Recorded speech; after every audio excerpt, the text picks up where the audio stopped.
here's our client or group, and we're going to need to still warm them up because we've stretched them a little bit through foam rolling, but now we got to get their blood flowing, we got to get them breathing all the other parts of the warm up and get them ready to exercise.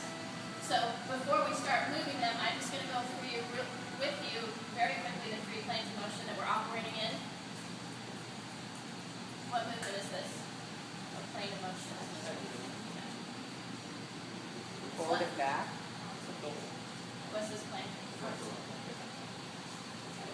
What's it called? So most selectorized weight machines, sagittal plane dominant. You Everything straight ahead, machine, forward and back, you lock them sagittal. down, sagittal plane, and closely followed by movements in the frontal plane. But if you go out and you get in your car, that transverse rotation. So that's what this is all about, rotation, rotation, rotation. Working the transverse plane. So we gotta warm them up. Does it make sense to only warm them up in the sagittal plane? No. And it doesn't make sense to only warm them up in the frontal plane either. We want to think of dynamic movements that can warm up our class in the manner that we're going to train them in. And the cross court, we're transverse plane heavy.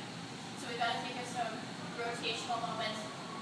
I'm going to just give you a few, but my ideal warm-up, if all conditions were aligned perfectly, is I would take all 5 of my checkpoints for NASM, ankle, knee, hip, shoulder, neck, and I would move them in all 3 planes. Or I take all of my major joint actions and move them in 3 planes. Every joint in our body, some more than others, but every joint in our body is made to move in all 3 planes of motion. Even the lumbar spine, it only moves a degree or 2, but they all move in 3 planes of motion. So we want to think about ways that we can warm up in triplane. So I'm going to turn music on just a little bit, and we're going to go through a couple examples of dynamic moving warm-up. So let me get my iPod out.